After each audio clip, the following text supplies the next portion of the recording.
Nós daremos início agora aos nossos estudos das leis de Newton para a descrição do movimento das partículas, dos corpos materiais.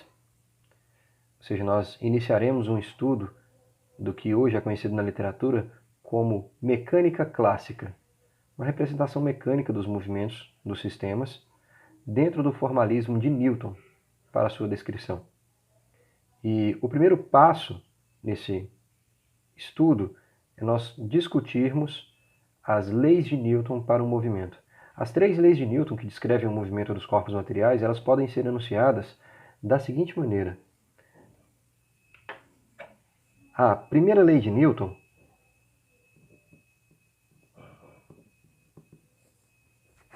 para a descrição dos movimentos é a lei da inércia.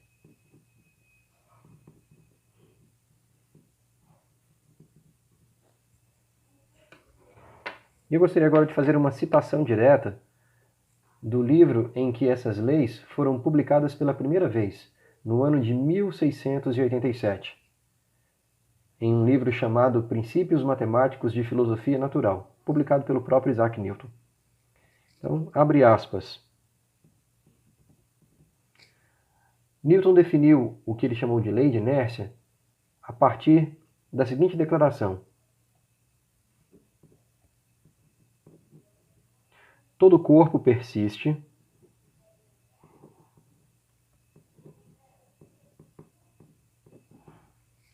em seu estado de repouso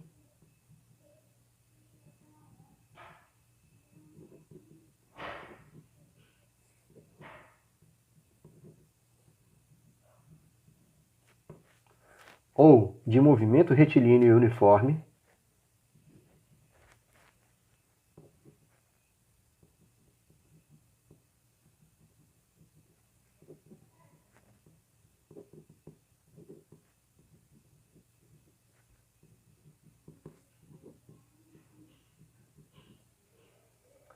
a menos que seja compelido a modificar esse estado.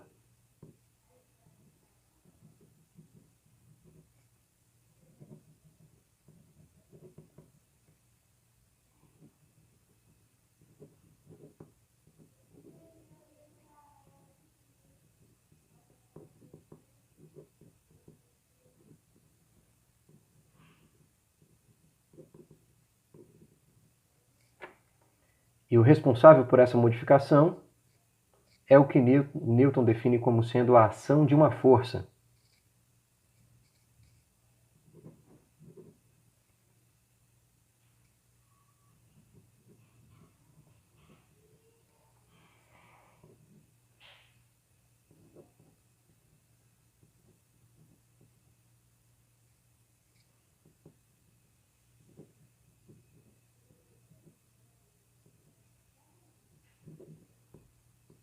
Fecha aspas.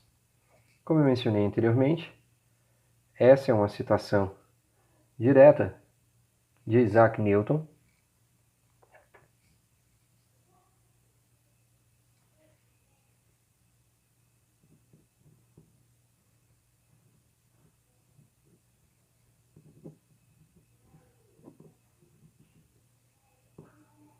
em seu livro chamado Principia, ou Princípios Matemáticos de Filosofia Natural.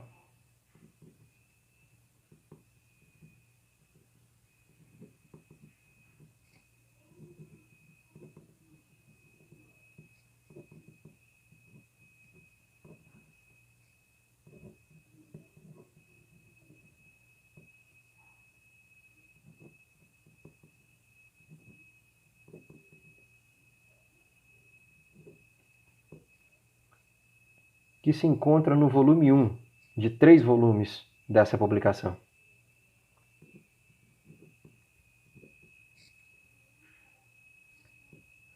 Em uma sessão intitulada Sobre o Movimento dos Corpos.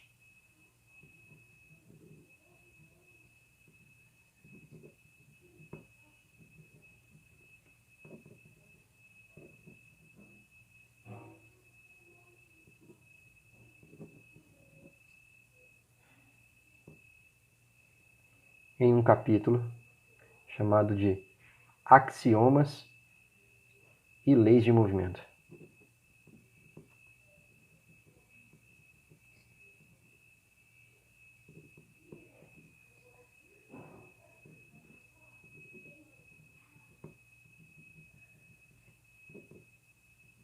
Publicado na Inglaterra no ano de 1687.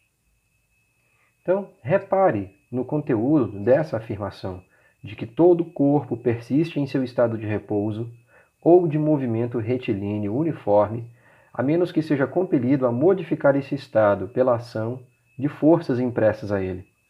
Então, parece haver uma certa quantidade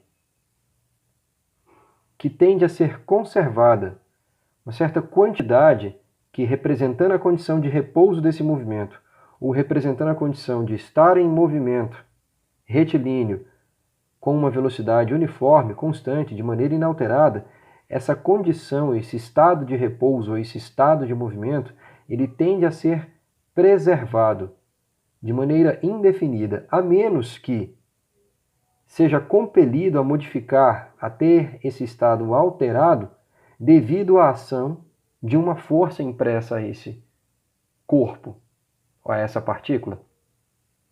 Então, na verdade, a partir da declaração da primeira lei de Newton para a descrição do movimento dos objetos, a lei da inércia, essa tendência de preservar a condição, o estado de repouso ou de movimento de um objeto, ela só pode ser violada, ser rompida, alterada, devido à ação de uma força. E esse é o ponto-chave. Porque, primeiro, nós precisamos compreender qual é o conceito de força dentro da mecânica newtoniana. Como que Newton definiu, em seu modelo de representação do movimento dos corpos, de maneira geral, como ele representou o conceito de força. Que definição ele deu para o conceito de força, uma vez que a força parece ser o único ente físico capaz de alterar essa condição de repouso ou de movimento retilíneo uniforme dos objetos, dos corpos de maneira geral. Portanto, faz-se necessário nós nos aprofundarmos no conteúdo da segunda lei de Newton, que é onde Newton define, expressa de maneira tácita o seu conceito de força dentro dessa sua representação matemática.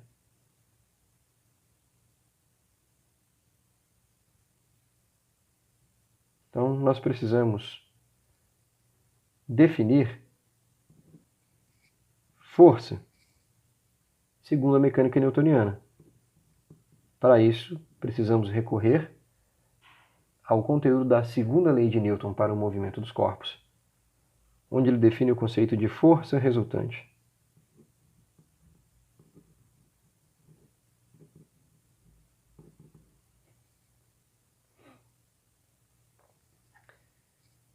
Em sua formulação inicial da segunda lei,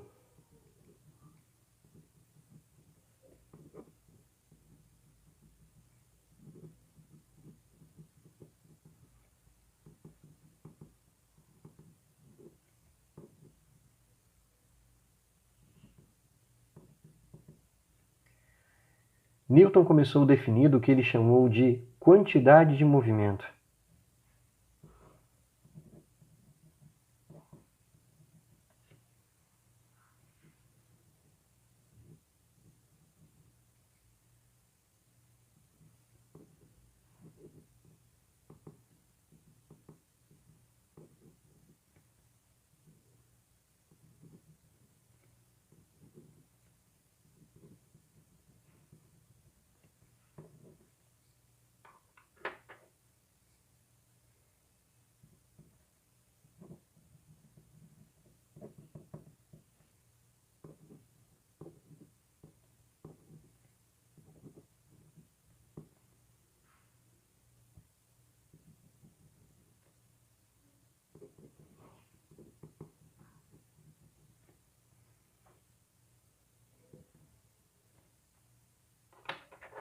Ou, uma definição sinônimo,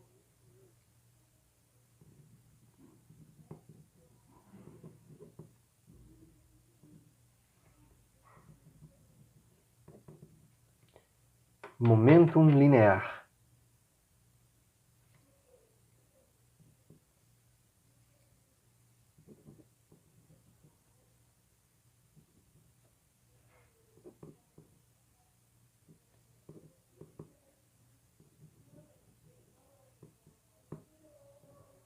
Conceito de momento linear.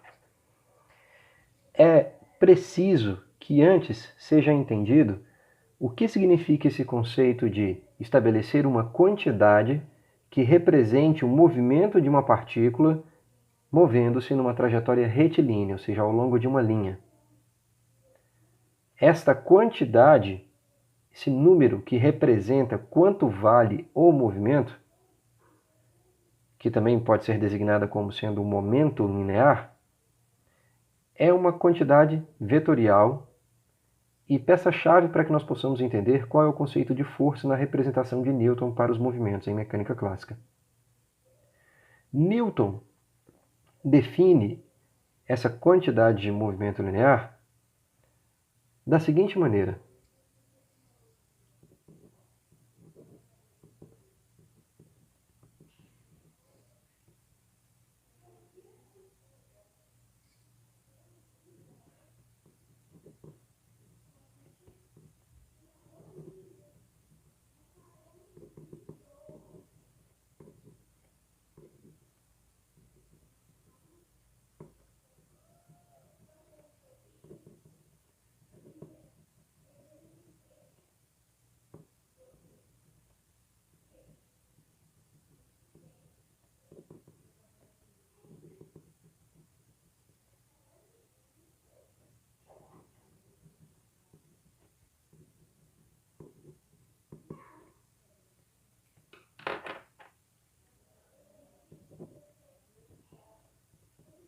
Um vetor que nós denotaremos pela letra P minúsculo, que vai ser igual à quantidade definida pelo produto da massa da partícula vezes a sua velocidade. O que Newton queria dizer, estabelecendo essa quantidade vetorial, ele pretendia criar uma quantidade, um número, que fosse capaz de representar quanto vale um movimento. E se se pretende criar uma representação para um movimento, interessa não apenas um valor, uma intensidade que represente quanto vale esse movimento, de maneira a torná-lo comparável a outro, a fim de se estabelecer um termo entre diferentes movimentos de diferentes corpos, qual deles tem a maior ou a menor quantidade que representa esse movimento. Essa quantidade precisa levar em consideração tanto a massa do objeto que se move, quanto a velocidade com que essa massa se desloca. E por levar em consideração a velocidade do objeto em si, do corpo material em si, importa não apenas o valor, ou seja, uma intensidade que represente quanto vale esse movimento, mas também em que direção e em que sentido na sua trajetória que esse movimento se dá, que ele se desenvolve. Por isso, esta é uma quantidade vetorial. De maneira que, a partir desse produto de massa vezes velocidade, nós podemos construir uma quantidade vetorial cuja intensidade representa quanto vale aquele movimento. E esta quantidade tem uma direção e um sentido que são definidos pela direção e sentido da velocidade desse movimento em seu deslocamento, do movimento dessa partícula em seu deslocamento. Ou seja, novamente eu vou utilizar de uma citação direta do texto original do próprio Newton, no livro Principia, onde ele define que esta quantidade de movimento,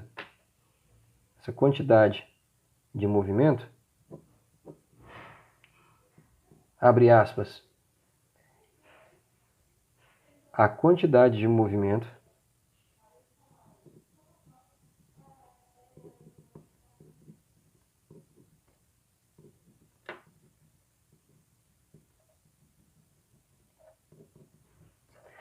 é, segundo o próprio Isaac Newton, a medida do mesmo, ou seja, essa quantidade mede quanto vale o movimento de um objeto.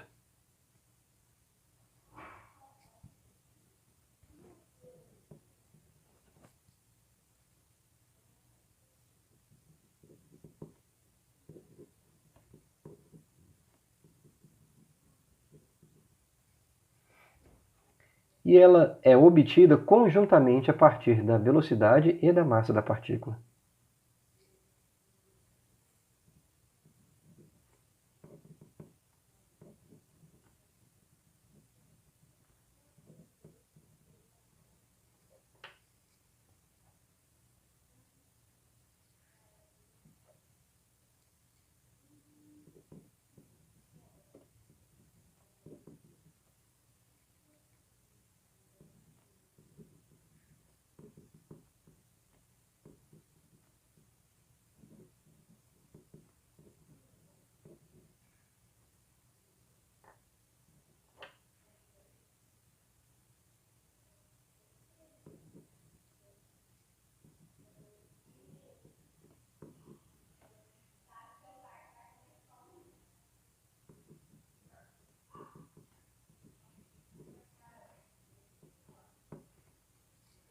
Dessa maneira, nós definimos essa quantidade vetorial.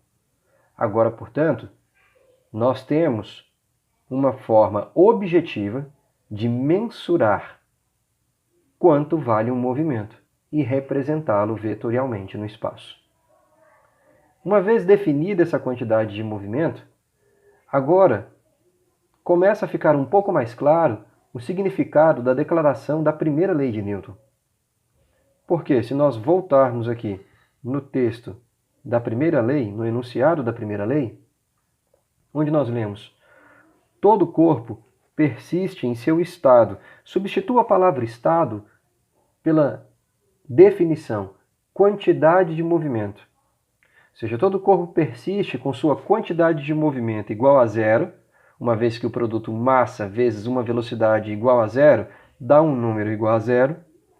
Então, todo corpo persiste em sua quantidade de movimento nula, portanto em repouso, ou com uma quantidade de movimento diferente de zero e com valor uniforme, desde que a velocidade da partícula não seja alterada nem em direção, nem em intensidade, nem em sentido. Afinal, se trata de um vetor que poderia até continuar com o seu módulo constante, contudo tendo sua direção e velocidade continuamente alterados, como você percorrer uma trajetória circular, ou seja, mover-se em cima de um círculo, mantendo sua velocidade constante, como fazer uma rotatória com uma velocidade constante.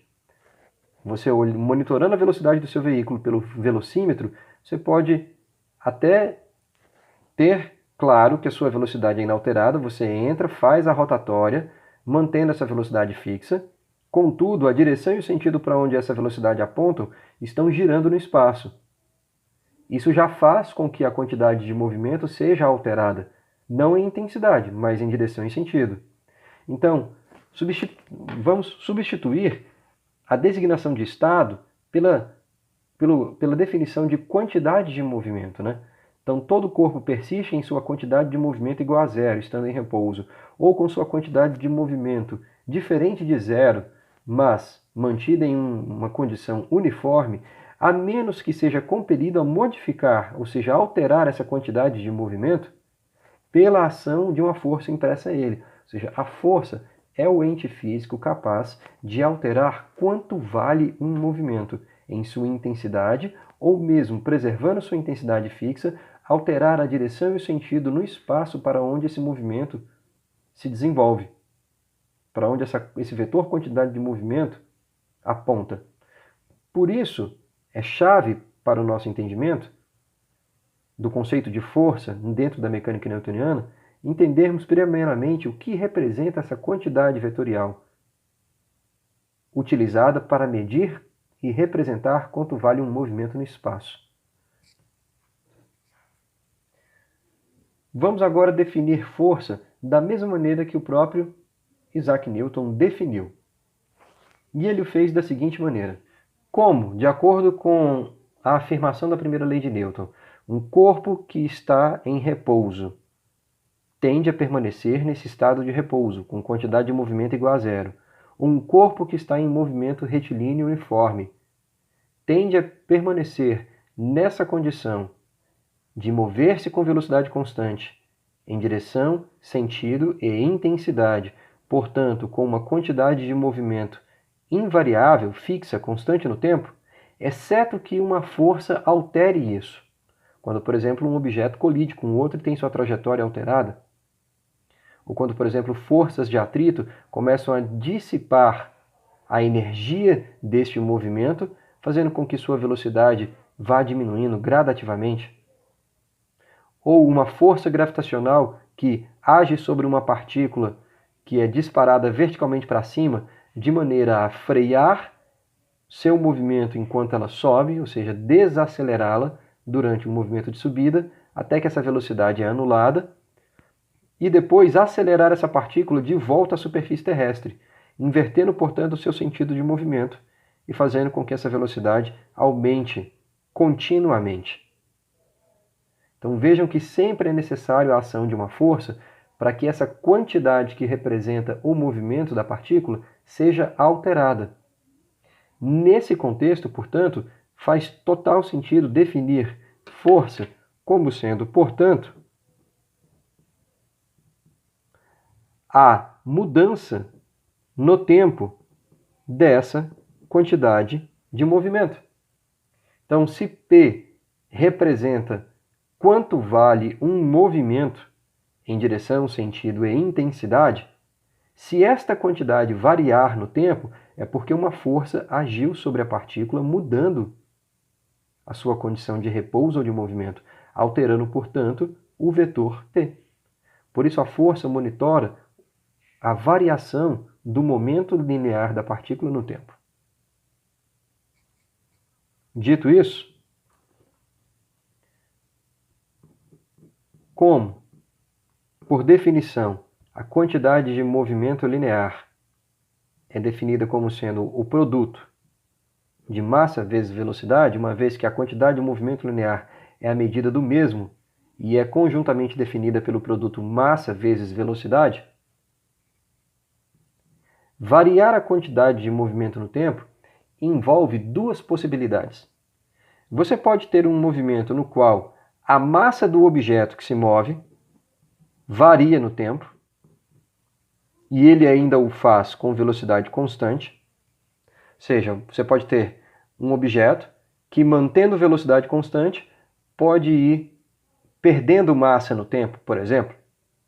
Como, por exemplo, um foguete que está sendo ejetado para fora do planeta, para ser, por exemplo, colocado em órbita na Terra, em torno da Terra, ou para ser lançado, ejetado para o espaço.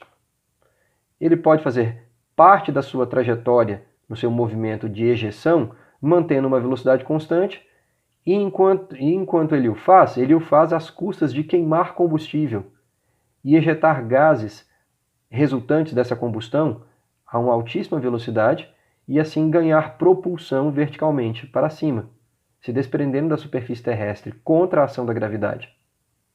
E se durante um certo trecho de sua trajetória esse foguete em ejeção o fizer mantendo velocidade constante, a sua massa certamente não é constante, porque enquanto queima milhares de litros de combustível por segundo, a sua massa vai diminuindo com o tempo. Tanto é que esses foguetes, inclusive, alguns modelos, vão ejetando certos estágios, porque eles não têm mais a necessidade de carregar aquele estágio que antes servia para armazenar combustível e agora está completamente vazio após a queima do combustível e é apenas mais massa para ser acelerada, dificultando, portanto, a ejeção do foguete da superfície terrestre.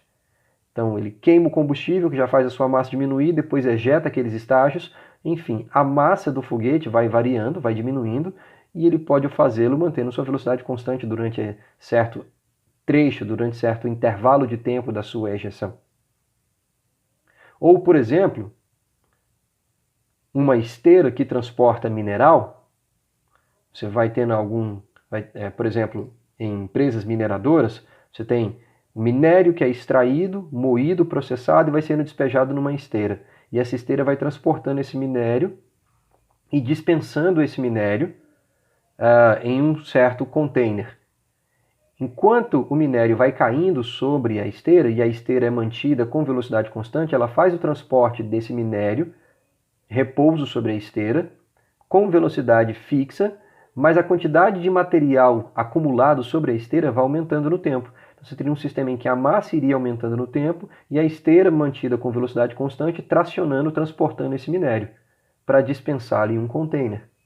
Então, variar a quantidade de movimento de um sistema no tempo inclui a possibilidade de fazer com que esse sistema continue a mover-se com velocidade inalterada, contudo, a sua massa varia no tempo.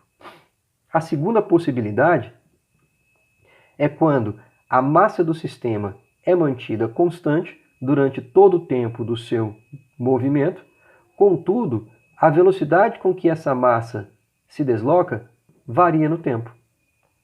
O objeto é acelerado. Esse é o tipo de movimento mais comum.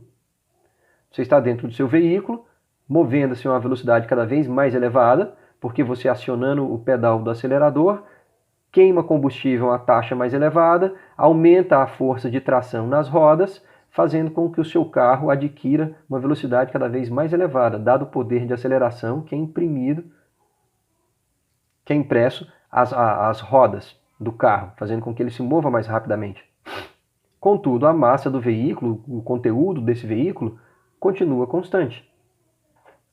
Então, variar essa quantidade de movimento no tempo implica a possibilidade de variar a massa no tempo, mantendo a velocidade do objeto constante, ou a possibilidade de manter a massa do objeto constante e alterar apenas a sua velocidade, ou as duas coisas acontecerem simultaneamente. E aqui eu retomo novamente o exemplo do foguete em ejeção. Porque ele vai adquirindo velocidade cada vez maior durante o seu trajeto de ejeção. Ele vai sendo acelerado, portanto sua velocidade vai aumentando e a massa do sistema também vai variando com o tempo.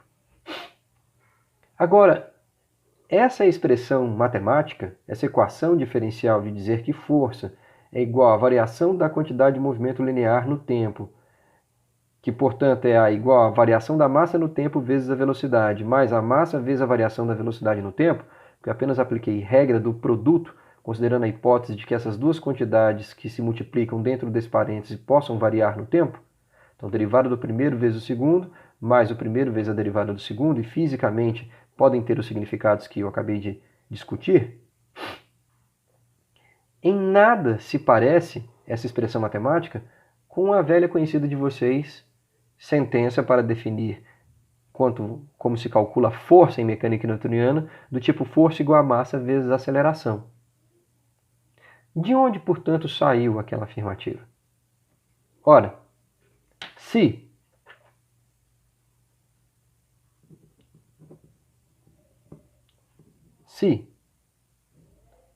a massa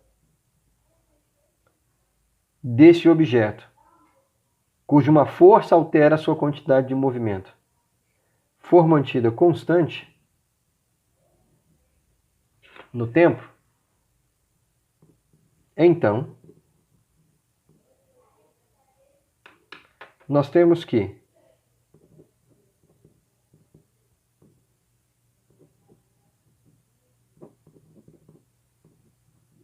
essa expressão para o cálculo da força resultante sobre a partícula, ela adquire a seguinte forma: como a massa do sistema é dita constante, não há variação da massa com o tempo. Portanto, essa variação é nula. Logo, nós concluímos que a força resultante que altera essa quantidade de movimento, podendo essa alteração ocorrer tanto em intensidade quanto em direção quanto em sentido, passa a ser igual a massa vezes a variação da velocidade no tempo. Contudo, por definição, variação da velocidade no tempo é a própria definição do vetor aceleração. Logo, dizer que força é igual a massa vezes a aceleração do objeto, esse é um caso particular onde a massa do objeto é mantida constante durante o seu movimento, durante o tempo de ação dessa força, que altera a sua quantidade de movimento. Então, a força age alterando a quantidade de movimento do objeto, mas a massa desse objeto é mantida constante durante o intervalo de tempo em que essa força atua. Como não há variação da quantidade da massa no tempo, resta apenas que a ação dessa força consiste na aceleração dessa massa, porque ela vai ter a capacidade de alterar apenas a velocidade, tanto em direção, tanto em sentido, quanto também em intensidade. E assim, define-se a segunda lei de Newton para um sistema de massa constante. Porque se o sistema não for de massa constante, essa equação, com esses dois termos, no seu lado direito, é a definição da força resultante, ou seja, da segunda lei de Newton. Então aqui nós temos a segunda lei de Newton para um sistema com massa variável e a segunda lei de Newton para um sistema com massa constante. Portanto, essa é a definição newtoniana do conceito de força. Força é aquele ente físico com a capacidade de alterar o vetor quantidade de movimento linear de uma partícula.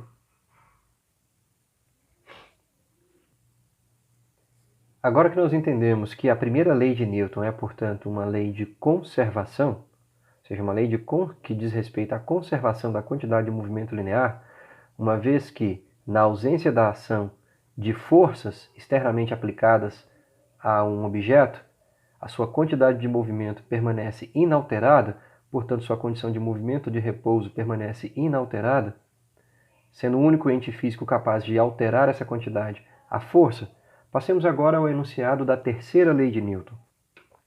Novamente, vou fazer uma citação direta do próprio livro Principia. Então, segundo o próprio Isaac Newton, ele enunciou a sua terceira lei para a descrição do movimento dos objetos, para a descrição do movimento dos corpos, da seguinte maneira: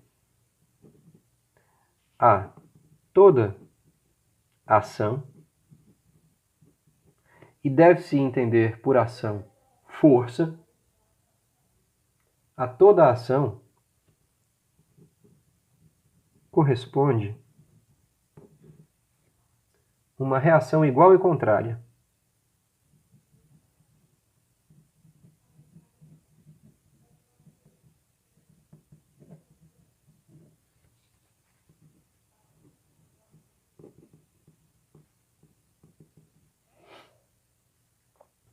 Ou seja, as ações mútuas de dois corpos, um sobre o outro,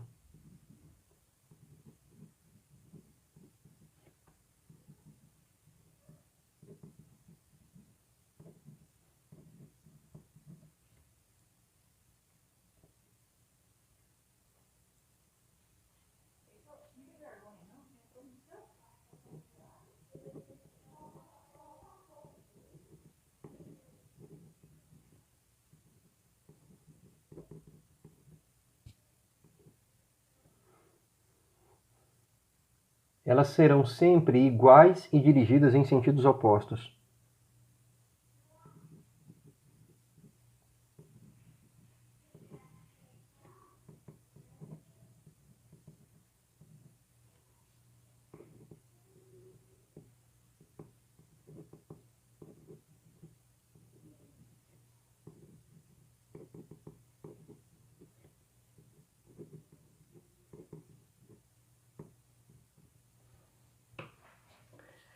Então, como devemos entender a palavra ação no contexto de mecânica newtoniana como sendo sinônimo de força, o que essa afirmação nos diz é que a cada força realizada sobre um corpo corresponderá sempre uma outra força em reação a esta ação de igual intensidade, contudo, uma ação contrária à primeira.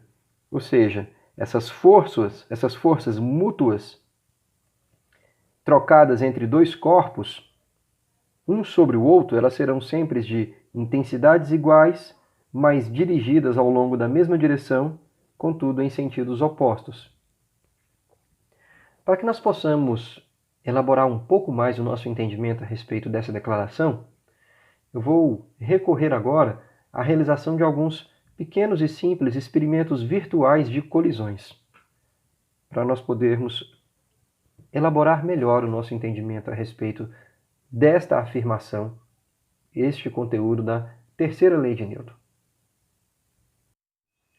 A fim de elaborarmos um pouco melhor o conceito por trás da proposição da terceira lei de Newton, nós recorreremos agora à realização de alguns experimentos virtuais, onde nós simularemos a colisão entre duas partículas, aqui identificadas como partícula 1 em verde e partícula 2 em rosa, com massas iguais a 2 kg cada um. Então são duas partículas idênticas em suas dimensões e massas. Nós simularemos a colisão frontal entre essas duas partículas ao longo de uma direção horizontal de referência. Então, imaginemos aqui uma linha horizontal que conecta o centro de massa dessas duas partículas, como por exemplo um eixo X, e essas partículas mover-se-ão ao longo dessa direção, de maneira a colidirem uma contra a outra frontalmente, e essa colisão simulada será uma colisão 100% elástica, de tal maneira que não haverá dissipação de sua energia cinética após essa colisão. Então, a partícula 1 tem massa 2 kg e inicialmente ela terá uma velocidade, antes dessa colisão, igual a meio metro por segundo no sentido positivo da trajetória, ou seja, movendo-se da esquerda para a direita. Positivamente, a uma rapidez de meio metro por segundo, enquanto que a partícula 2 mover-se-á na direção da partícula 1, mas em sentido oposto, com uma velocidade de menos meio metro por segundo. Representemos agora, portanto, esses vetores velocidade, que são esses vetores em verde. Observem que as duas partículas idênticas têm velocidades de igual intensidade em módulo meio metro por segundo cada uma ao longo da mesma direção horizontal, mas em sentidos opostos. Portanto, elas estão em rota de colisão frontal. Se nós calcularmos o momento linear, ou seja, a quantidade de movimento linear de cada partícula dessa individualmente, nós teremos que fazer o produto da massa de cada partícula vezes a sua velocidade. Portanto, para a partícula 1, a massa, que é igual a 2 kg, multiplicada pela velocidade, que é igual a meio metro por segundo, o resultado desse produto dá 1 kg metro por segundo, com valor positivo. Lembremos que o momento linear é um vetor, não é apenas uma intensidade como um escalar, também importa a direção e o sentido. Então, nós temos calculado para a partícula 1 que o seu momento linear 2 vezes meio dá igual a 1 kg metro por segundo no sentido positivo, na direção horizontal. Enquanto que se nós realizarmos o mesmo cálculo para a partícula 2, como a sua velocidade está orientada na direção horizontal, mas no sentido negativo, esse produto em módulo seria igual ao valor do momento linear calculado para a partícula 1, mas com um sinal negativo. Então, individualmente, a partícula 1 tem momento linear positivo, igual a 1 kg metro por segundo, e a partícula 2 tem momento linear negativo, igual a menos 1 kg metro por segundo, antes da colisão. Representemos, portanto, seus vetores momento linear, que são essas setas azuis, apontando ao longo da mesma direção, mas com sentidos opostos. Então, a seta verde representa suas velocidades, enquanto que as setas azuis representam seus respectivos momentos lineares. De tal maneira que, se nós somarmos esses valores a fim de calcularmos o momento linear do sistema, e não mais apenas o momento linear de cada partícula individualmente, mas se nós somarmos o momento linear da partícula 1 mais o momento linear da partícula 2, essa soma será igual a zero, uma vez que esses momentos lineares têm igual intensidade, apontam na mesma direção, só que em sentidos opostos. Então, essa soma vetorial dá igual a zero. Então, o momento linear total do sistema de duas partículas antes da colisão é igual a zero. Nessas configurações, simulemos a colisão frontal entre essas duas partículas e observemos o que ocorre. Nós observamos que, após a colisão, que é 100% elástica, como essas duas partículas têm massas idênticas, o que nós vemos é a inversão no sentido de suas velocidades e momentos lineares, mas sem a diminuição ou mesmo o aumento tanto no valor da velocidade quanto no valor em módulo do momento linear. Ou seja, como as partículas não têm sua massa alterada e nem perdem energia cinética durante a colisão, energia de movimento, portanto, há apenas a inversão, o espelhamento de suas velocidades, respectivamente.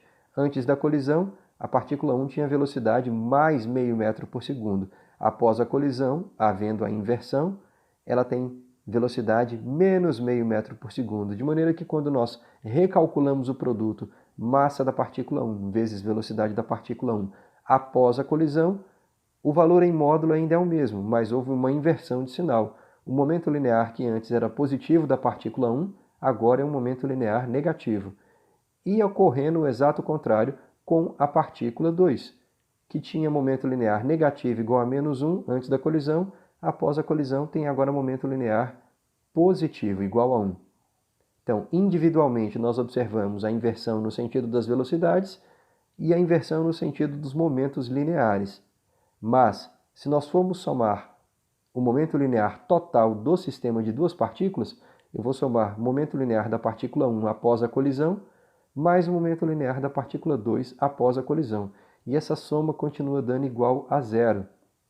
Se nós retomarmos a configuração inicial antes da colisão, vejam que há a inversão no sentido desses momentos lineares, mas a soma, que antes é zero, após a colisão, ainda é zero.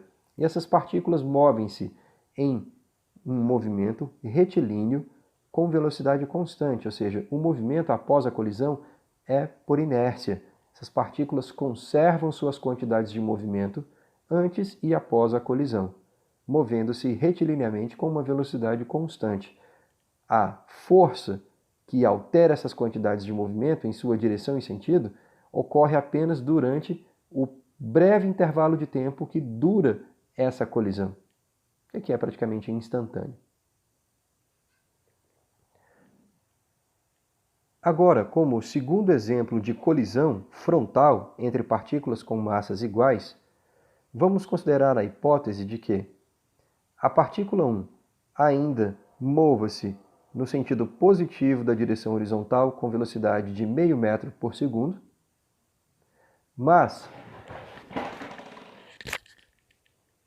nós agora faremos com que a partícula 2 esteja em completo repouso antes da colisão. Então nós vamos zerar sua velocidade. Vamos aproximá-la um pouco mais da partícula 1, zerando sua velocidade.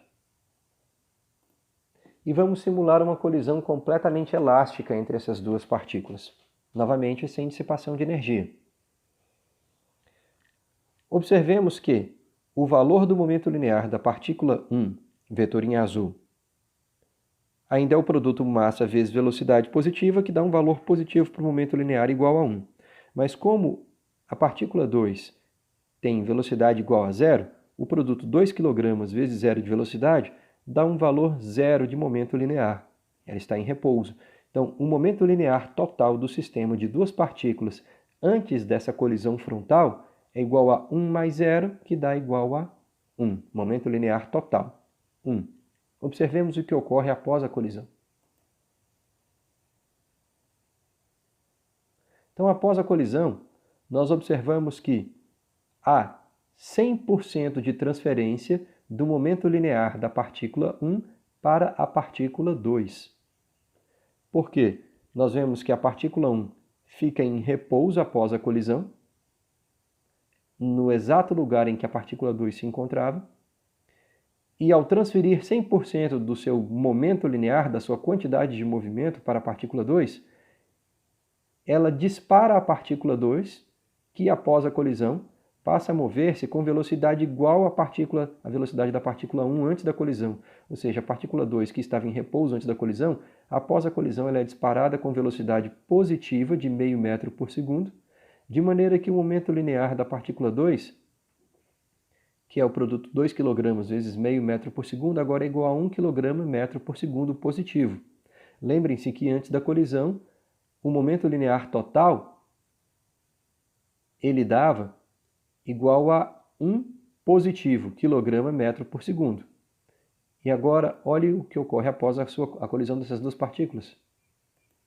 A partícula 1 zera, enquanto que a partícula 2 passa a ter momento linear igual a 1 positivo, de maneira que a soma dos momentos lineares das duas partículas após a colisão continua dando igual a 1 positivo, o mesmo valor de antes da colisão.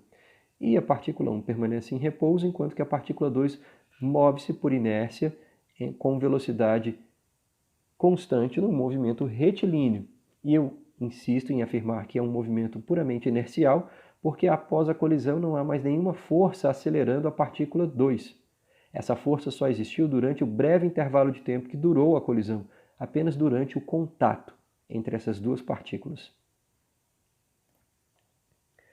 Como último exemplo de colisões entre duas partículas com massas iguais, consideremos agora a hipótese de que a partícula 1 move-se na direção da partícula 2 com velocidade constante de meio metro por segundo, no sentido positivo da direção horizontal, o que faz com que ela tenha um momento linear inicial antes da colisão igual a 1 kg/metro por segundo, e ela colidirá com a partícula 2, que está em repouso, com velocidade zero, e, portanto, antes da colisão tem momento linear igual a zero, mas nós consideraremos uma colisão 100% inelástica. Ou seja, agora nós vamos para uma colisão que não é mais uma colisão elástica, ela é totalmente inelástica. Quando a partícula 1 colidir com a partícula 2, isso significará que elas ficarão grudadas uma na outra. É como se houvesse uma pequena massinha, uma espécie de chiclete aqui na partícula 2, de maneira que quando a partícula 1 colidir com a partícula 2, ela ficará grudada na partícula 2. E elas mover-se-ão juntas, como uma única partícula. Então, individualmente, essas partículas têm cada uma massa igual a 2 kg. A partícula 1, velocidade positiva, a partícula 2, velocidade igual a zero. A partícula 1, momento linear positivo igual a 1 antes da colisão. Partícula 2, momento linear igual a zero antes da colisão. Agora, vejamos o que ocorre após uma colisão inelástica. Então, elas movem-se juntas e observe que elas movem-se de maneira mais lenta, ou seja, a velocidade antes da colisão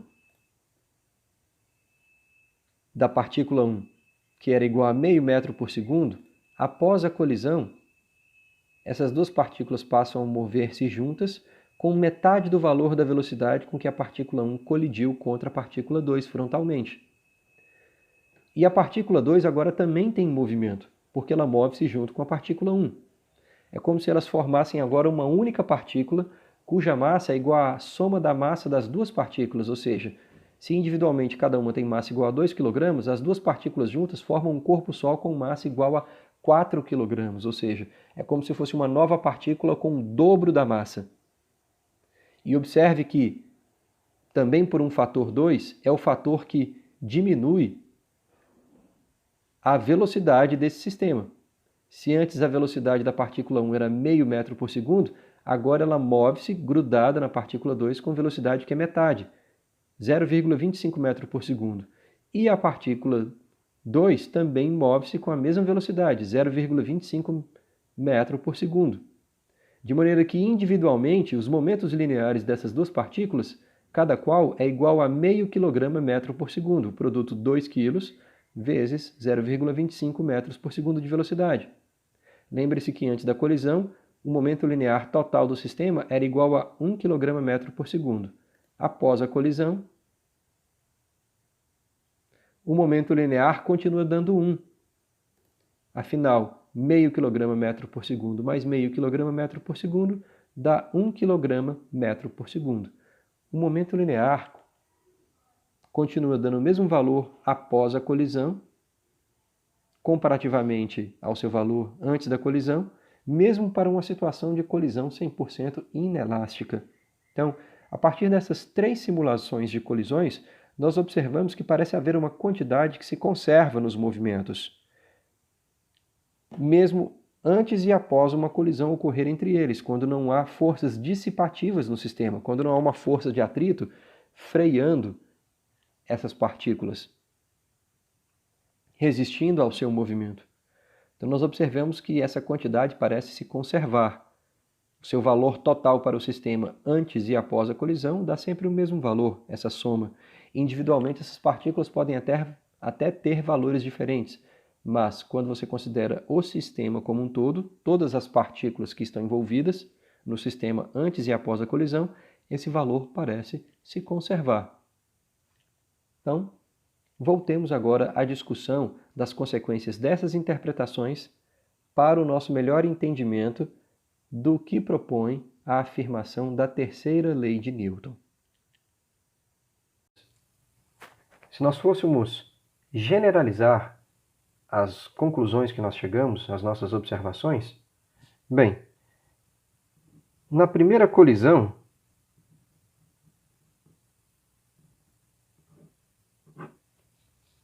que foi uma colisão elástica, nós tínhamos que, antes da colisão ocorrer,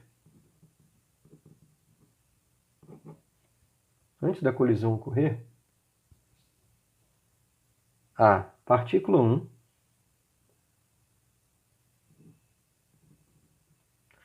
se movia com uma velocidade no sentido positivo da trajetória, segundo uma direção horizontal de referência, partícula 1.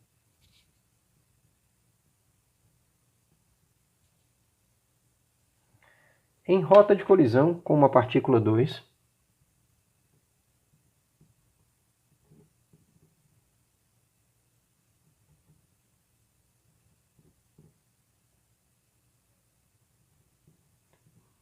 que se movia com igual velocidade ao longo da mesma direção, mas no sentido oposto. De maneira que nós poderíamos sumarizar essa configuração inicial antes da colisão em termos das velocidades das partículas, de seus momentos lineares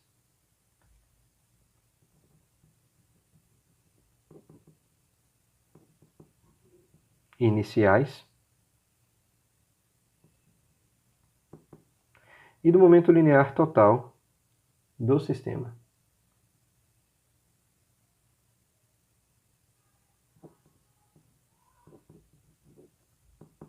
O sistema é constituído por duas partículas.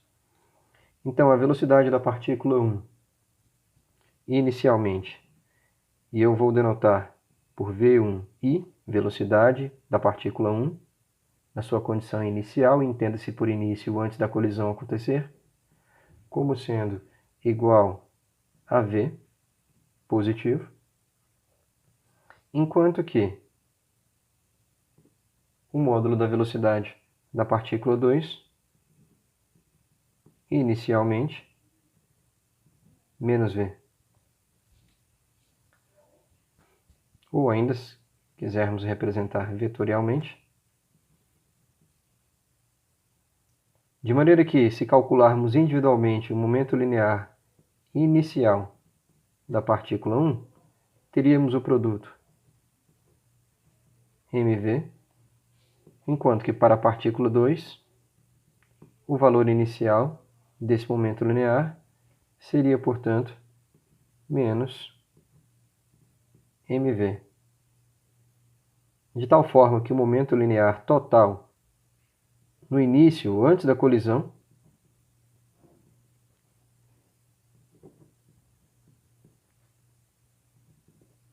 que é a soma do momento linear individual dessas partículas, antes do início da colisão, daria igual a zero. Momento linear total. E, após ocorrida a colisão, depois dessa colisão, nós teríamos, portanto, que essas partículas, após colidirem, elas inverteriam suas velocidades, mantendo o módulo constante, e, consequentemente, inverteriam o sentido dos seus momentos lineares, contudo mantendo esse módulo constante também. Então nós teríamos a partícula 1, cuja velocidade antes da colisão era no sentido positivo da direção horizontal de referência, ela passaria agora a ter velocidade em módulo igual à velocidade que ela tinha antes da colisão, só que na mesma direção, contudo com sentido oposto.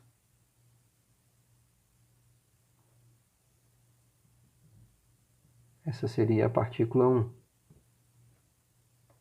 Já a partícula 2,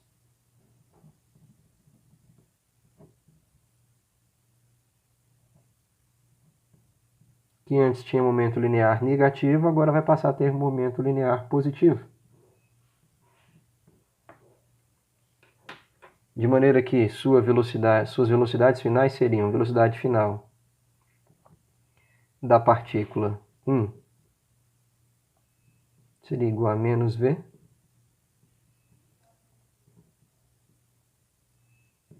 e a velocidade final da partícula 2 seria igual a v no sentido positivo.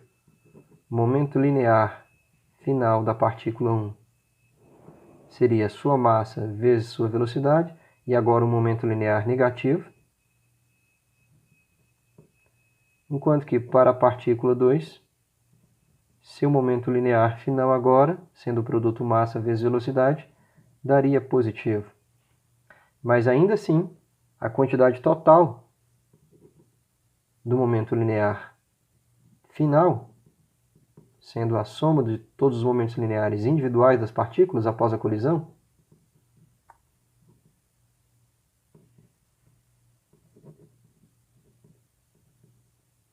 ainda seria igual a zero. Portanto, essa quantidade se conserva quando comparada o seu valor antes da colisão com o seu valor após a colisão. Então parece, sem dúvida, haver uma quantidade que se conserva nos movimentos. E nós poderíamos fazer uma representação geral da descrição dessas colisões também para a colisão 2 e para a colisão 3. Não querendo ser redundante, mas procedendo de maneira análoga, nós chegaremos às mesmas conclusões, que a quantidade de movimento final do sistema seria igual à quantidade de movimento inicial do sistema. Portanto,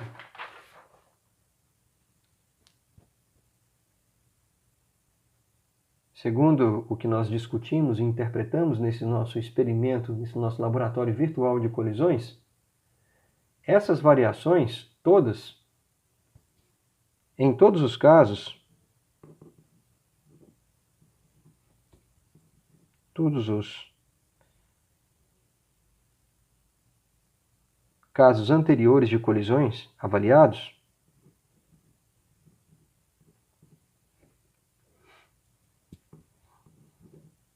observa-se que a quantidade de movimento linear inicial do sistema é igual à quantidade de movimento linear final do sistema, ou seja, o momento linear total do sistema de duas partículas em colisão antes da colisão é igual ao momento linear total depois da colisão, ou seja, quando você soma o valor da quantidade de movimento de cada partícula antes e depois da colisão, essas quantidades são iguais. Como essas quantidades são definidas sempre de maneira a somar as quantidades individuais antes e após a colisão, nós temos que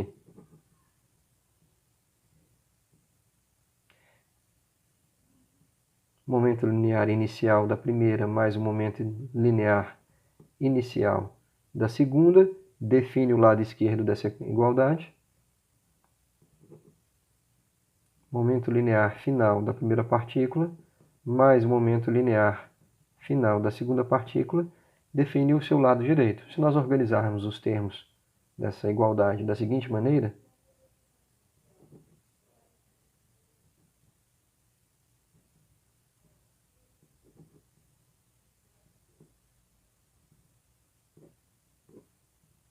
no lado esquerdo e no lado direito dessa igualdade,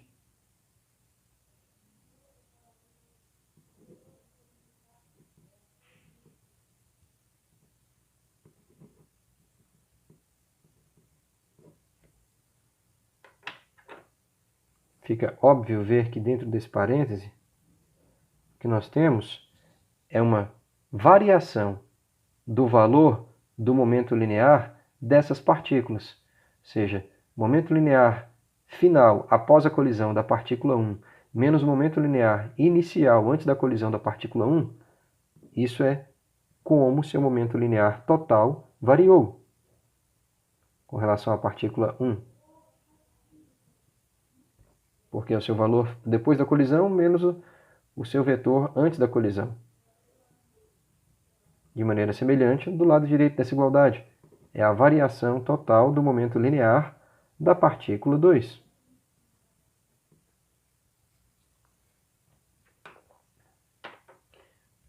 Além do mais, essas variações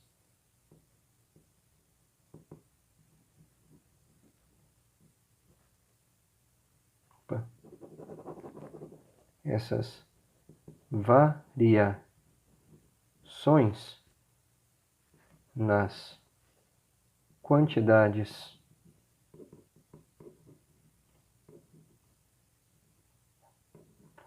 de movimento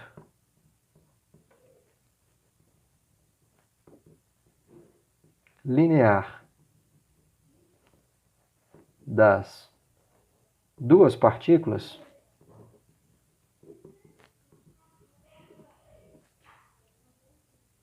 ela sempre ocorre durante um certo intervalo de tempo, que é o tempo que dura o contato de uma partícula com a outra durante a sua colisão.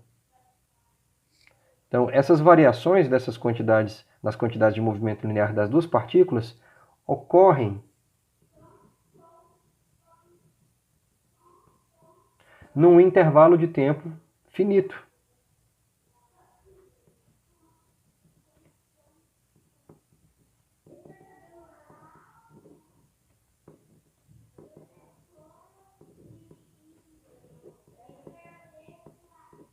No intervalo de tempo finito,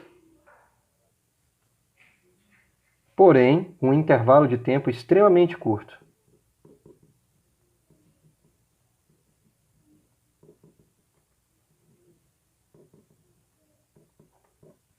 Essas colisões ocorrem durante um intervalo de tempo muito curto, que é o tempo em que esses corpos permanecem em contato e o tempo que dura a ação dessa força. Logo, decorre disto que essas variações nas quantidades de movimento individuais das partículas envolvidas na colisão, essas variações, ocorrendo nesse intervalo de tempo finito, podem ser avaliadas da seguinte maneira. Logo, nós podemos avaliar a mudança nessas quantidades de movimento, a razão disso pelo intervalo de tempo que dura essa variação.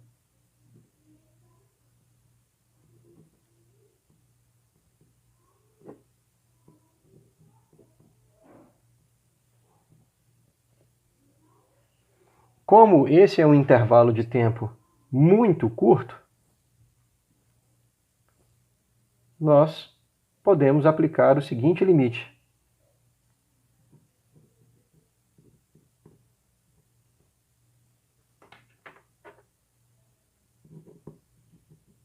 Nós podemos avaliar essa razão dos dois lados dessa igualdade no limite em que esse intervalo de tempo for tão pequeno que tende a zero.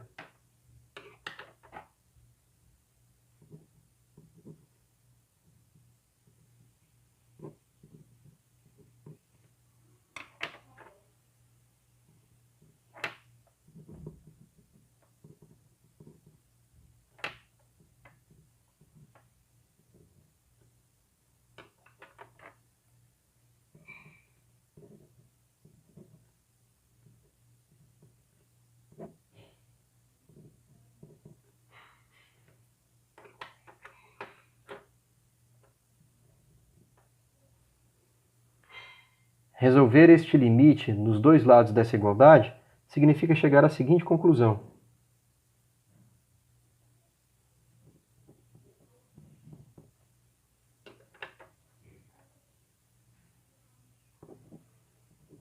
Que a taxa de variação no tempo do momento linear da primeira partícula é igual a menos a taxa de variação no tempo do momento linear da segunda partícula.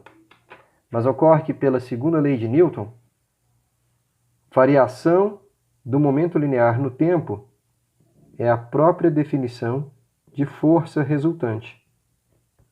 E esta é uma força resultante que age sobre a partícula 1. É, portanto, a força resultante na partícula 1 devido à colisão com a partícula 2. É a força resultante em 1 devido à partícula 2. Assim como o lado direito dessa igualdade é a força resultante na partícula 2 devido à colisão com a partícula 1.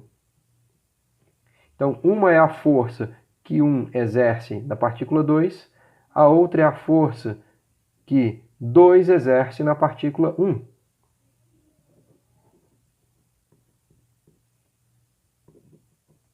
Nós chegamos à conclusão de que essas forças trocadas por essas partículas durante sua colisão, no intervalo de tempo que elas estão em contato, nós estamos chegando à conclusão de que elas são dois vetores iguais em intensidade, em direção, mas com sentidos opostos. Como se nós pensássemos nessa colisão entre a partícula 1 e a partícula 2,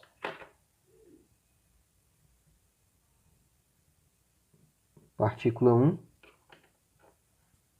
partícula 2,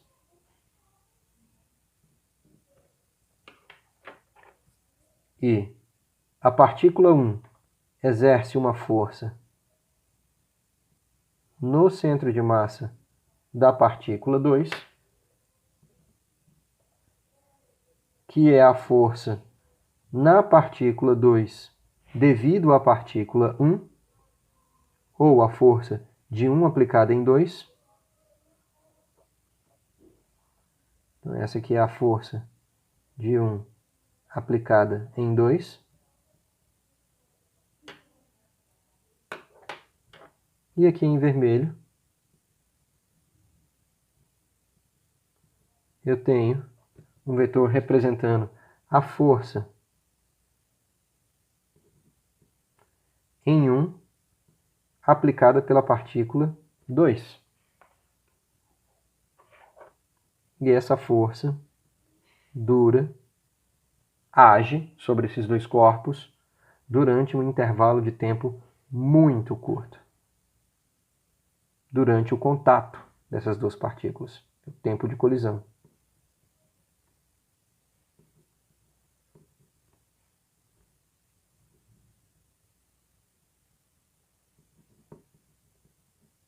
Durante um tempo de colisão que está tendendo a zero. Portanto, nós chegamos à conclusão de que a força com que a partícula 1 empurrará a partícula 2 é igual em intensidade e direção à força que a partícula 2 aplicará na partícula 1, mas com sentidos opostos, o que é definido por esse sinal negativo. Ou seja, essas duas forças F1,2 igual a menos F2 em 1, formam um par ação e reação.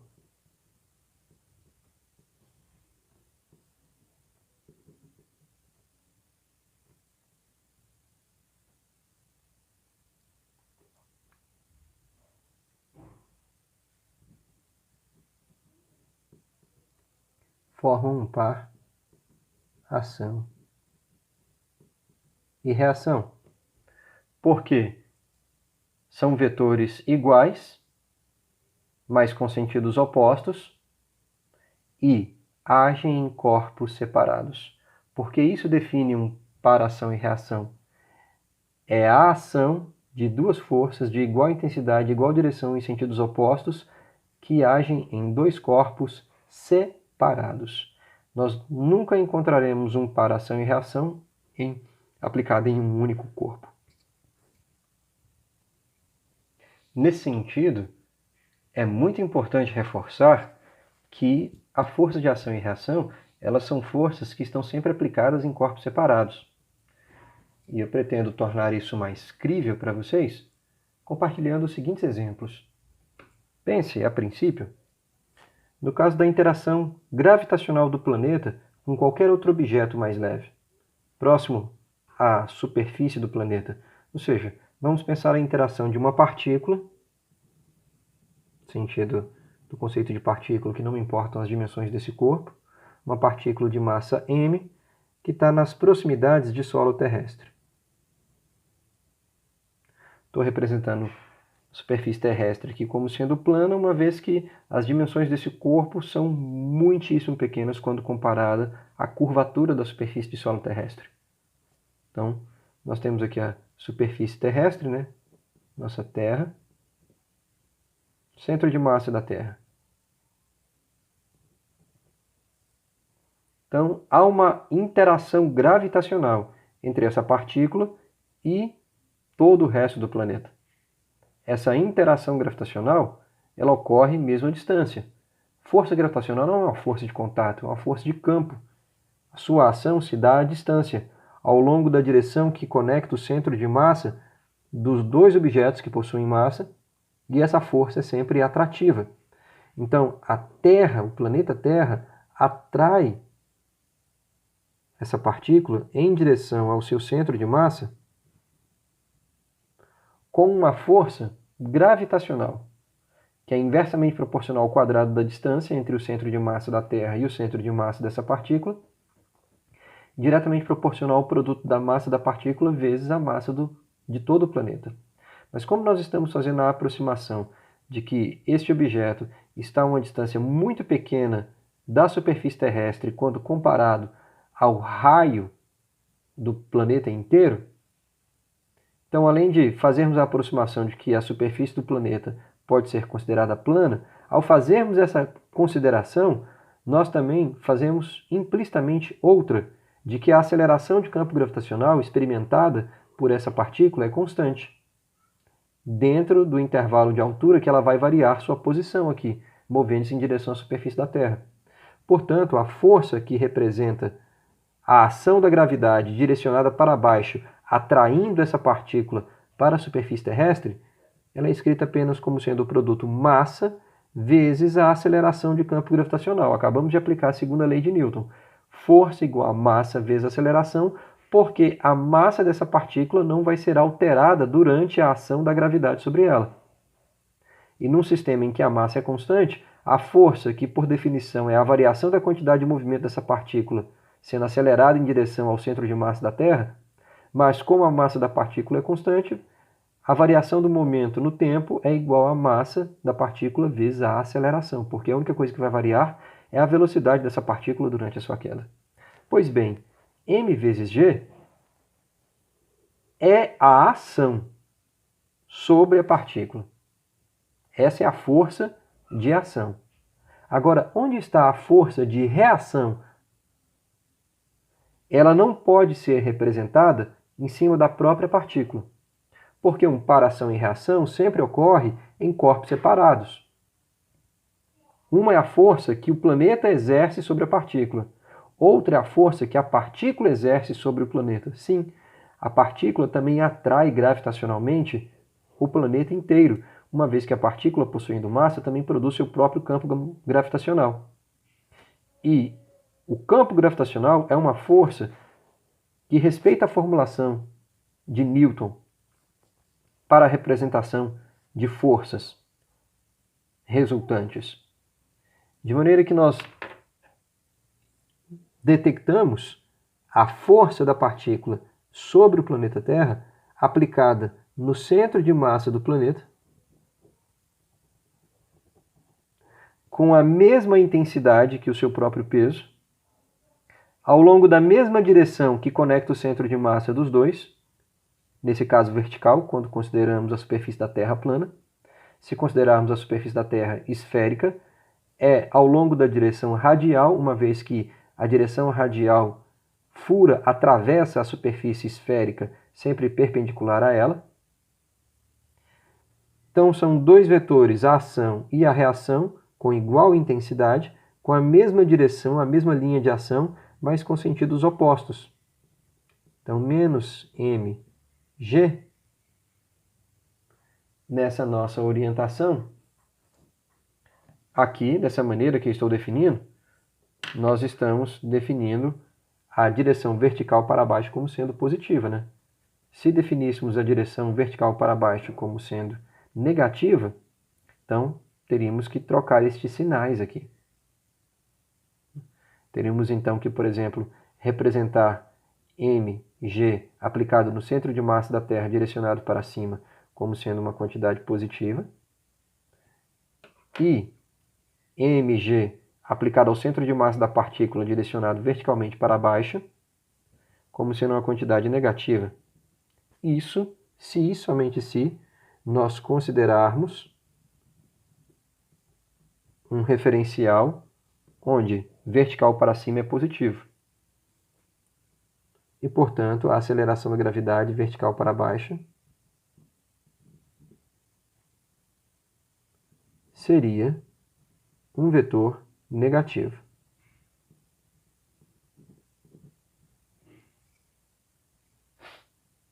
Então, aqui está a ação do campo gravitacional sobre a partícula. E aqui está a reação. A força de reação da partícula aplicada no centro de massa da Terra. Então, a força com que a Terra atrai a partícula atrai a Terra na sua direção. Consideremos, portanto,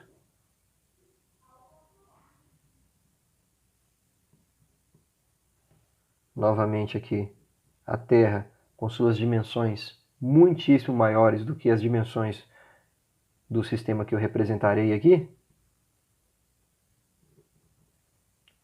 Então, pensemos, pois, na situação em que nós temos uma mesa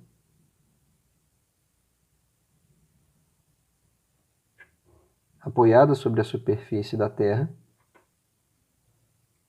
e sobre a superfície da mesa nós apoiamos uma caixa.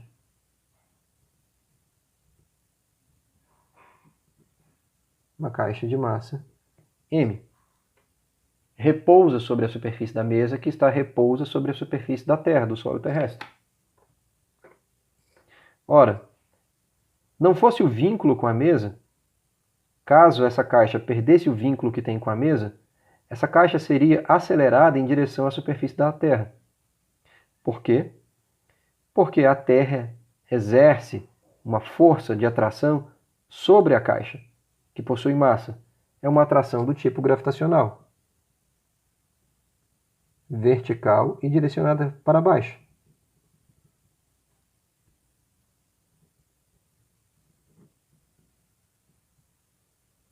Menos mg.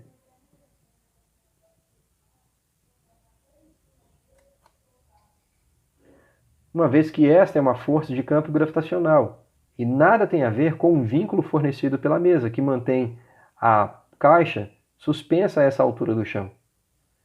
Ora, se essa é a ação da gravidade da Terra sobre a caixa, a reação está aqui no centro de massa da Terra.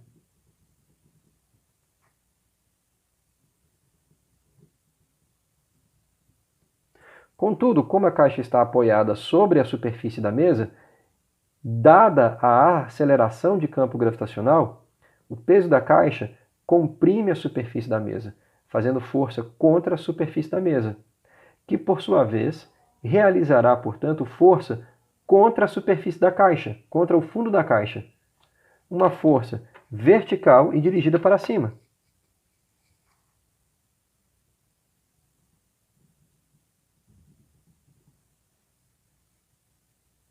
Como a mesa é uma superfície plana, e essa força com que a caixa comprime a mesa é aplicada perpendicularmente à superfície da mesa, a mesa reagindo aplica uma força perpendicularmente, ou seja, na mesma direção da ação, na caixa, na literatura nós designamos essa força como sendo uma força normal, porque faz um ângulo de 90 graus com a direção horizontal de referência. Agora pergunta: essa força normal aplicada pela mesa sobre a caixa forma um par-ação e reação com o peso da caixa? Porque, afinal de contas, é a força aplicada pela mesa sobre a caixa que equilibra o seu peso dentro do campo gravitacional terrestre. É o vínculo que impede que essa caixa desça verticalmente sendo acelerada em direção ao chão. Por conta disso, quando somamos a força aplicada pela mesa sobre a caixa, vertical e para cima, com a força aplicada pela gravidade sobre a caixa, vertical e para baixo, o resultado dessa soma deve ser zero, ou do contrário, essa caixa deveria mover-se ao longo da direção vertical. Se ela não faz, está em repouso, completo repouso, sobre a superfície dessa mesa, significa que o somatório das forças que agem sobre a caixa está dando igual a zero. Ou seja, a força resultante sobre a caixa é zero. E essa quantidade de movimento permanece igual a zero, inalterada. Então, nesse sentido, eu tenho duas forças aplicadas na caixa, com direções de ação iguais, direção vertical, com intensidades iguais e sentidos opostos, porque do contrário essa caixa não permaneceria equilibrada dessa forma. Se de repente o peso da caixa fosse maior do que a força mecânica com que a mesa suporta a carga dessa caixa sobre ela, essa mesa quebraria e a caixa desceria acelerada em direção ao chão.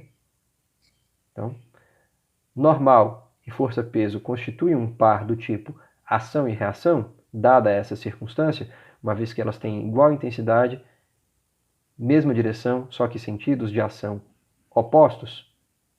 A resposta é não. Por quê? Porque essas duas forças estão agindo sobre o mesmo corpo que é a caixa. Vejam vocês que a força de campo gravitacional não é produzida pela mesa sobre a caixa, é produzida pelo planeta. De maneira que, na caixa, há a ação da gravidade. No planeta, há a reação dessa força de interação gravitacional entre a caixa e o planeta. Então, uma é a força aplicada, uma é a força gravitacional aplicada sobre a caixa, a outra é a força gravitacional aplicada ao centro de massa da Terra. E isso constitui um par ação e reação. E eu disse para vocês que normal é a força que a mesa faz contra a caixa para suportar o seu peso e impedir que ela desça acelerando. Então, se esta é a ação ou reação, onde é que está o seu par? Onde é que está o seu par? Se nós fizermos um diagrama de corpo isolado, para representarmos melhor essa situação e configuração, num diagrama de corpo isolado, nós teríamos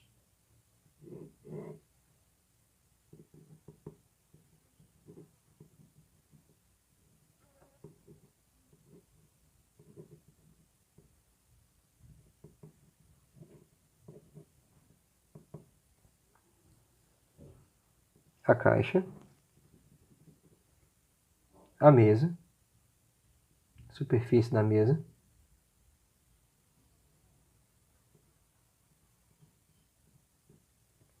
e a Terra.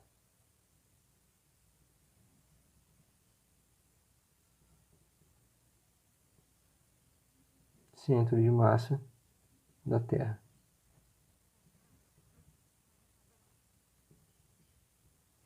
Eu vou deixar mais explícito com esse subíndice T.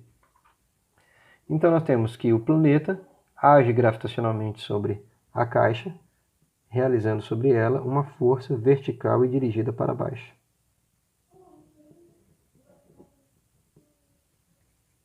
A caixa reage gravitacionalmente aplicando uma força de igual intensidade, igual direção, só que sentido oposto, no centro de massa da Terra. Então aqui nós temos o par ação e reação. Dado o peso da caixa, que é uma força de campo gravitacional, quando ela está apoiada sobre a superfície da mesa, ela aplica força contra a superfície da mesa. Uma força vertical e para baixo. Essa é a força, essa força desenha esse vetor desenhado em verde, no centro de massa da mesa.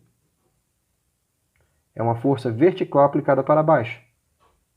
É a ação de compressão do peso da caixa sobre a mesa. A mesa reage fazendo uma força de igual intensidade, igual direção, só que sentido oposto. Portanto, vertical e para cima, na caixa. Tanto essa força de compressão normal para baixo, quanto essa força de compressão normal para cima, elas fazem um ângulo de 90 graus com a direção da superfície do plano da mesa.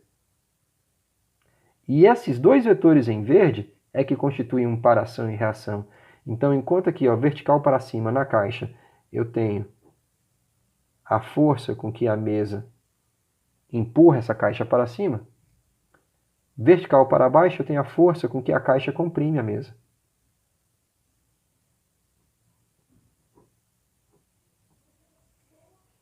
Então, aqui está a ação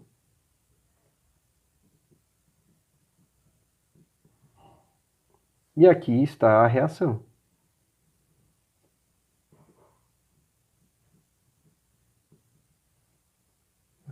A ação normal de compressão da caixa sobre a mesa, a reação normal de compressão da mesa aplicada à superfície de baixo, o fundo da caixa.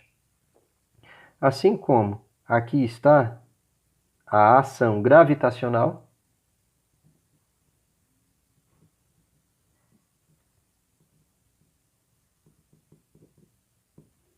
e aqui está a reação gravitacional.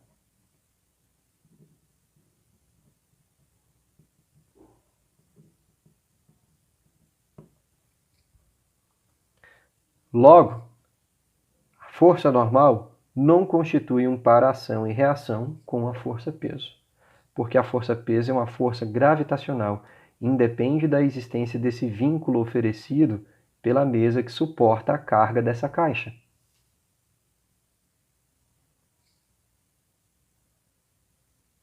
A força normal é uma força de vínculo. Como exemplo último, para desfazer completamente qualquer confusão que ainda possa existir de que talvez você considere que a força normal forme um para-ação e reação com a força-peso, basta que nós consideremos a mesma situação exemplo dessa caixa apoiada sobre uma superfície plana, se nós inclinarmos essa superfície com relação à direção horizontal de referência. Ou seja, estou falando de um plano inclinado, de uma situação de plano inclinado. Então, considere um plano inclinado de um certo ângulo θ com relação a uma direção horizontal de referência, né? Novamente aqui, podemos considerar a superfície da Terra como sendo essa referência horizontal, esse plano horizontal de referência, centro de massa da Terra. E nós temos um plano inclinado aqui de um certo ângulo θ com relação a essa direção. E nós vamos agora apoiar uma caixa sobre esse plano inclinado.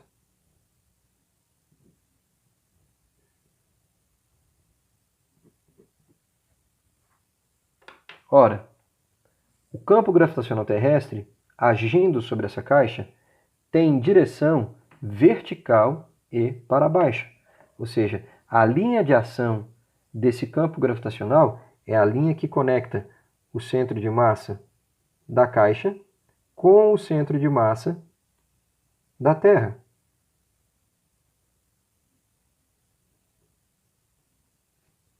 portanto, é vertical e para baixo.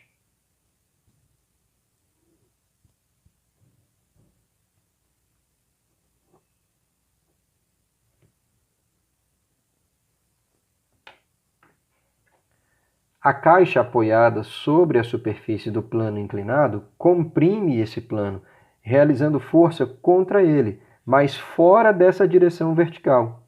Força de compressão é sempre uma força normal à superfície de apoio.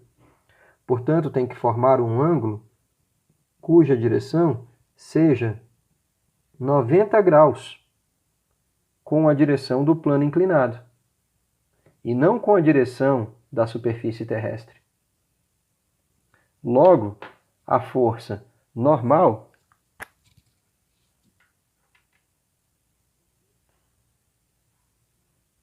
com que o plano empurra essa caixa, uma vez que a caixa comprime o plano, então essa força é perpendicular à superfície do plano.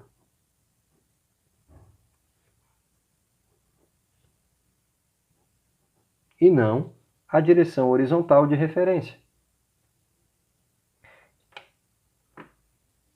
E fica mais claro entender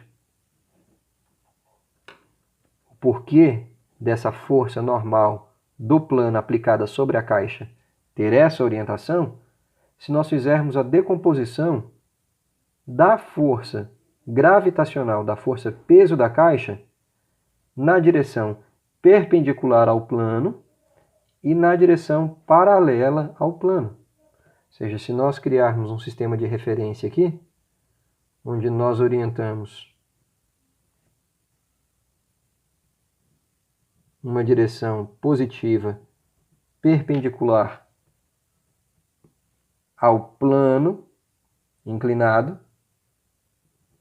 para cima, para fora desse plano, e uma direção horizontal paralela à direção do plano inclinado, positiva no sentido indicado. Então, nessa referência, nós precisamos decompor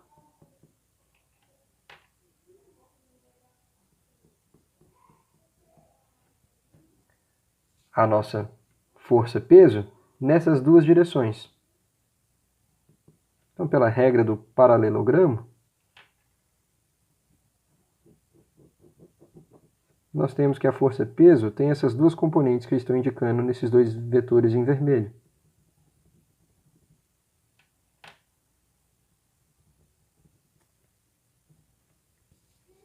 O importante notar aqui é o ângulo formado aqui pelo plano inclinado e a direção horizontal da superfície da Terra é o mesmo ângulo que se observa aqui, entre a direção perpendicular ao plano inclinado e a direção de ação do campo gravitacional. O mesmo ângulo θ. De tal maneira que esta componente na direção perpendicular ao plano é o vetor peso projetado na direção do cosseno do ângulo θ. Como eu adotei para fora desse plano, sendo y positivo, então aqui eu tenho menos mg cosseno do ângulo θ. E como nós adotamos direção positiva como sendo a direção paralela ao eixo, paralela ao plano inclinado, ascendente, esta componente deve ser menos mg projetada na direção do seno do ângulo θ.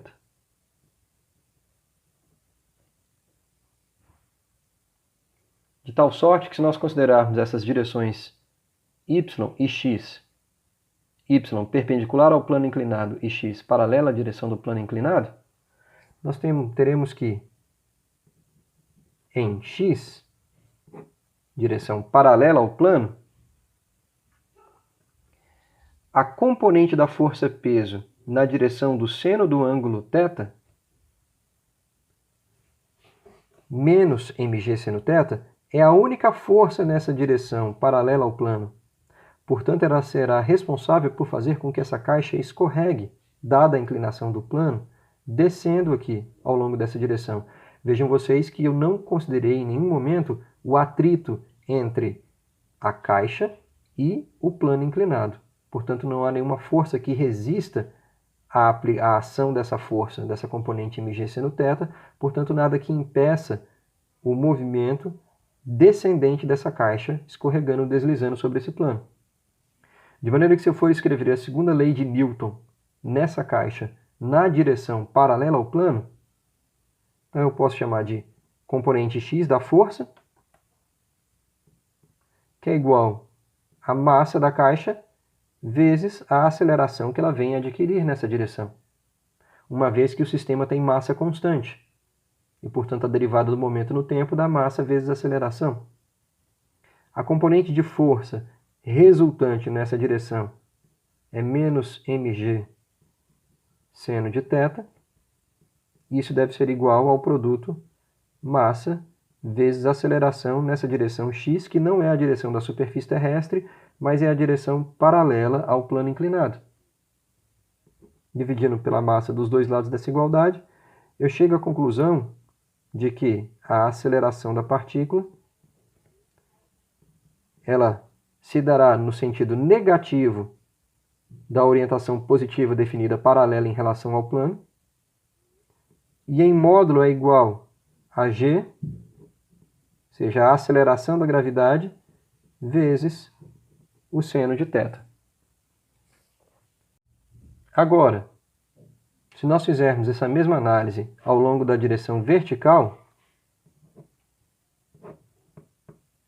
perpendicular à direção do plano, nós veremos que não há possibilidade de movimento dessa caixa apoiada sobre o plano inclinado nessa direção perpendicular ao plano.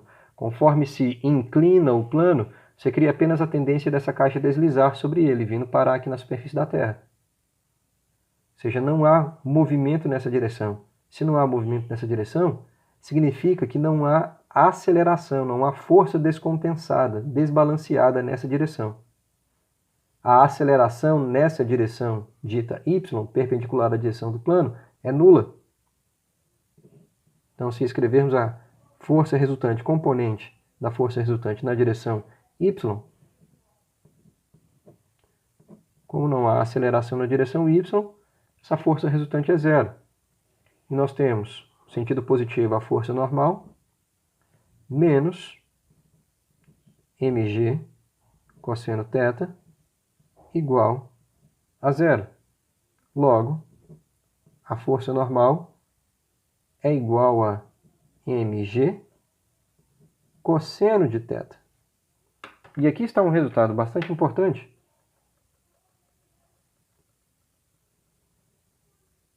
Que a força normal, que é uma força de reação à compressão, não uma reação ao campo gravitacional, essa força normal, aqui está explícito que ela nem sempre é igual ao peso, à intensidade do peso, porque nesse caso aqui, como esse ângulo é maior do que zero e menor do que 90 graus, cosseno de θ vai dar menor do que 1.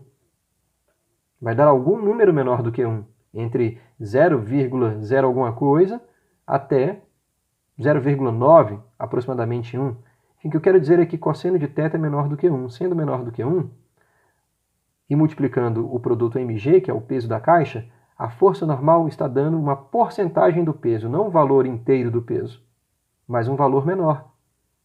Diferente do que acontecia antes, quando ela estava apoiada sobre uma mesa horizontal, sobre um plano horizontal, em que a normal estava dando igual a 100% do peso. Quando você inclina o plano, essa força normal passa a ser apenas uma porcentagem desse peso, menor do que 100, menor do que um valor inteiro. Então, definitivamente, a força normal não formam par ação e reação com a força peso, do contrário, elas deveriam ter a mesma intensidade aqui novamente, a despeito de se ter inclinado esse plano. E a aceleração, que faz com que a caixa deslize ao longo do plano, descendo, na ausência de forças de atrito que pudessem frear o deslizamento dessa caixa, também não dá igual à aceleração inteira da gravidade, porque esse objeto não está caindo em queda livre. O seno de θ aqui, para um ângulo maior do que 0 e menor do que 90 graus, o seno de θ também é menor do que um valor inteiro, é menor do que 1. Logo, a aceleração com que o objeto desce sobre o plano é menor do que a aceleração da gravidade. Então, o plano acaba por diminuir a aceleração com que esse objeto cai dentro do campo gravitacional. E eu espero que com esses 3 exemplos tenha ficado claro de que a força normal não constitui um par ação e reação com a força-peso, de acordo com a definição de Newton para o que é um par ação e reação.